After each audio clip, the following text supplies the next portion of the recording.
Hello, good morning. आज वटपौर्णिमा आहे आणि लोक जे वडाला फेऱ्या घालतात किंवा दोरा बांधतात किंवा फांद्या तोडतात आणि पूजा करतात ते मला अजिबात आवडत नाही. त्यामुळे मी दरवर्षी एक वडाचं झाड लावायचा प्लॅन करते आणि आज मी आले. आता जिथे मी वॉकला येते ना रोज त्या टेकडीवर आहे खरं तर छान वडाचं झाड माझ्या मित्राने गिफ्ट दिलं आहे मला, ते मी लावणार आहे.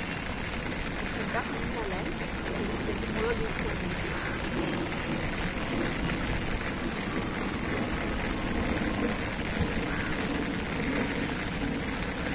पण फांद्या न तोडचा झाड लावा वडाचे. छान निदान आपल्याला उपयोग नाही झाला तर आपल्या पुढच्या पिढीला होईल, छान त्याच्या खाली बसता येईल. आणि सावित्रीने सत्यानाचे प्राण आणलेत किंवा काय ह्या ज्या सगळ्या आपण गोष्टी आहेत तर त्याचं कारण का तर हे झाड खूप जास्त प्रमाणात ऑक्सिजन देते.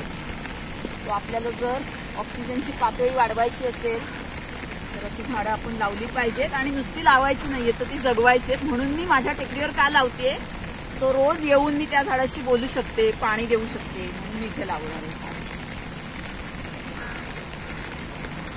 आता लोक काय करतात, मी प्लांटेशन केलं, मी 100 झाडं लावली, 1000 लावली असं म्हणतात आणि त्याच्याकडे नंतर बघतच नाही. फोटो काढले, व्हिडिओ केले, असं नाही करायचं आपल्याला.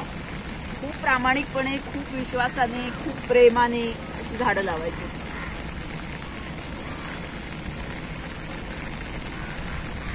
सो फक्त हा जो व्हिडिओ केलाय कुठेही मी झाड लावलं हे लावण्यासाठी नाही आहे, कारण मी शेतकऱ्याची मुलगी आहे, मी लहानपणापासूनच झाडं लावते.